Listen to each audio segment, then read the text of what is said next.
এই সূর্যমুখী ফুল সৌন্দর্য বর্ধনের জন্য চাষ করা হয় না। রাত 8টা পর্যন্ত আপনারা ঢুকতে পারবেন। আমার পিছনে হলো নরসিংদী সদর উপজেলা, আর এখানে যেই ব্রিজটা দেখতে পাচ্ছেন এই ব্রিজটা হলো মেঘনা নদীর উপরে তৈরি। আর এই ব্রিজের ঠিক নিচেই হলো এই সানফ্লাওয়ার গার্ডেন। কত করে? 50 টাকা করে। যে 30 টাকা এখানে লেখা।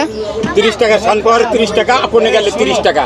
দুইটা মিলে এক লগে নিলে 50 টাকা, 10 টাকা ডিসকাউন্ট।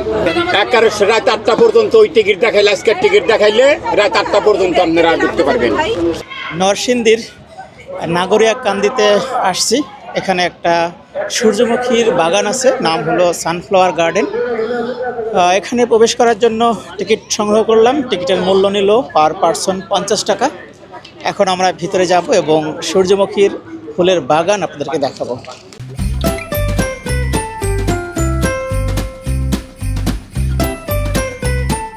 সূর্যের মতো হুবহু দেখতে বলেই এই ফুলের নামকরণ করা হয়েছে সূর্যমুখী ফুল। এই ফুলের আকার আকৃতি পুরোটাই যেন সূর্যের সঙ্গে মিল রেখে সৃষ্ট। তবে এক বর্ষী এই ফুল গাছের রয়েছে আরও এক বিশেষত্ব।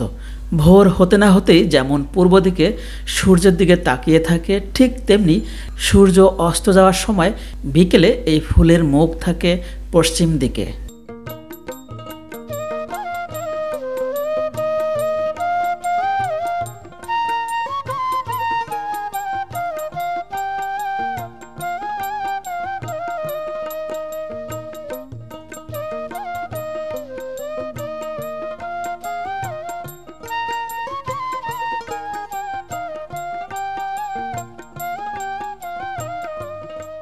এই সূর্যমুখী ফুল সৌন্দর্য বর্ধনের জন্য চাষ করা হয় না।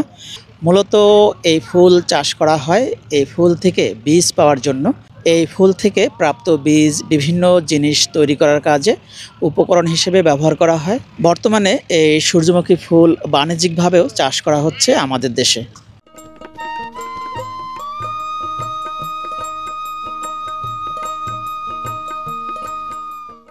এই সূর্যমুখী ফুলের জন্মস্থান আমেরিকায়।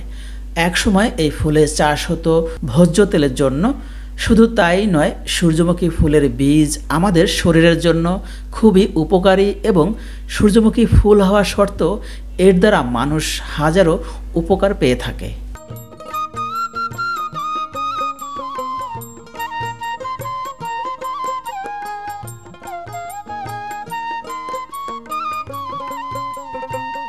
সূর্যমুখী ঠিক সূর্যের মতোই, এর সৌন্দর্য মানুষকে আলোকিত করে। সূর্যমুখী ফুলের চাহিদা বাজারে কম থাকলেও মানুষের কাছে এর চাহিদা কম নয়। মানুষের কাছে অন্যান্য ফুলের তুলনায় এই ফুলের চাহিদা একটু বেশি।